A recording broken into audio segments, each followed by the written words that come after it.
Hello and welcome to the Temple of Tomes with your host, Indie Comics Jones. Today is September 25th, 2021, and this is episode 419. Space Pirate Captain Harlock is what we're looking at today. This comes out from Ablaze. This is number 4 in this arc.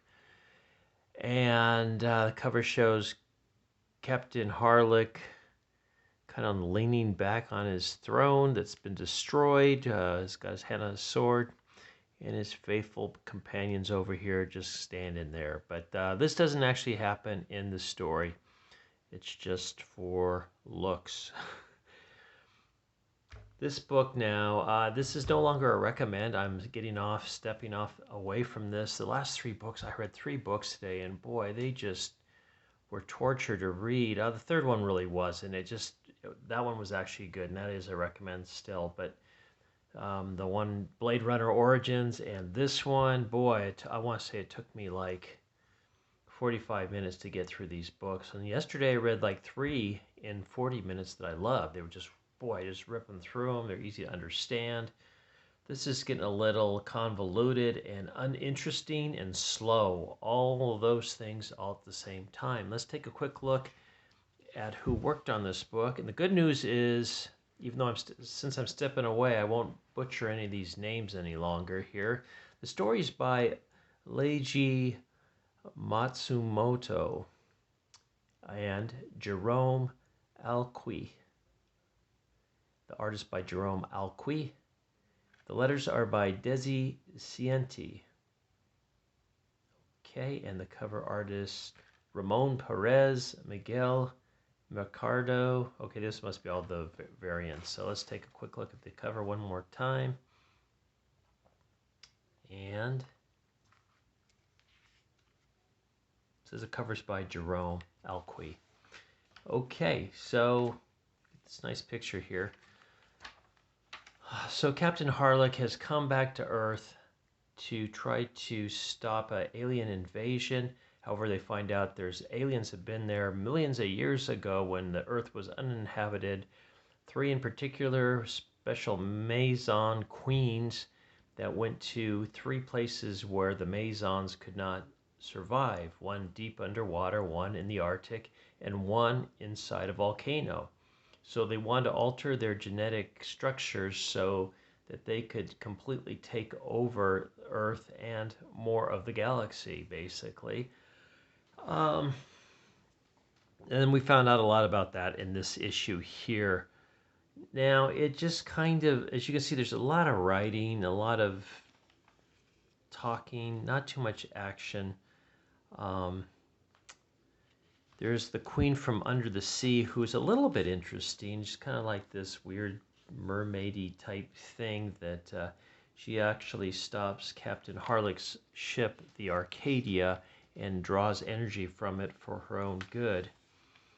And she, in the meantime, she kind of like puts people in a trance, having them relive some of the worst memories ever, and that just kind of makes them depressed and lethargic and not wanting to do anything. However, at some point, as the Earth is beginning to freeze, that's what brought Captain Harlock back to the Earth in the first place, was the temperatures were dropping. Global warming was causing the Earth's temperature to drop. Now, I don't know what it was, but we've got this gigantic black wave heading towards the city. Can I say black wave? I don't know. It's heading towards the city with a tidal wave that's of frozen water, and it freezes Captain Harlock's little buddy here. She drops in, but she's not frozen enough. She can actually play a flute underwater, which wakes up Captain Harlock. So the story is just kind of corny, very corny now. The 3 queens now are making their way to get together. They're all sisters, apparently, and they've been apart for millions of years. So now it's up to you can see that the alien ships have sent fighters down to try to destroy the 3 sisters because they've gotten too powerful now.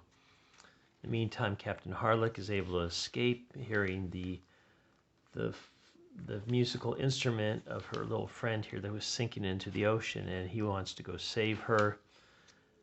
Yeah, the story really just, it was pretty good at the beginning, so I don't know what happened. It just seems like it just taken a wrong turn and just gotten very strange. So I don't think anybody really dies in this, or any major characters are eliminated. Just kind of moves along here. The pirate ship crashes through the ice that is formed on the sea there, and it takes off. And as you can see, Captain Harlock has saved his little buddy here somehow. All right. So yeah, this says to be continued, but this almost seems like the end of the arc, but I'm not quite sure what's going on with it now. And I'm not that interested any longer on it either, so it's not recommended any longer. So here's some sketch art. And it's like okay, it's nothing that fantastic. Maybe some experimental stuff, try to see what things look like.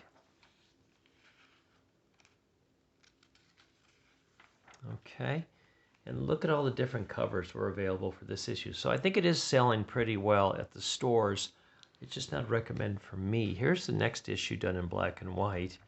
And yeah, we won't be reading this. Here we'll go ahead and read with the blurb.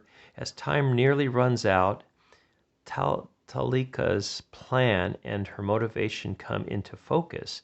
Meanwhile, Harlock is reminded of his own past as he and his crew of the Arcadia find themselves receiving help from an unlikely source.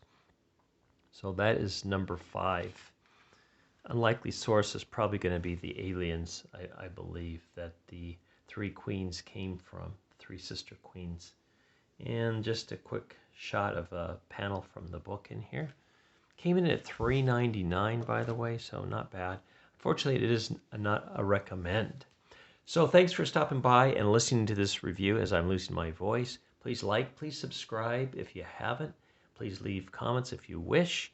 And we'll see you next time. I got a bunch more books to go. I'm knocking out quite a few over these next couple days just because I can't be in the house and I'm actually able to read. I'm not doing house chores. So, yeah, second day of open houses. So, we'll see you next time at the Temple of Tomes. This is Indie Comics Jones bidding you adieu.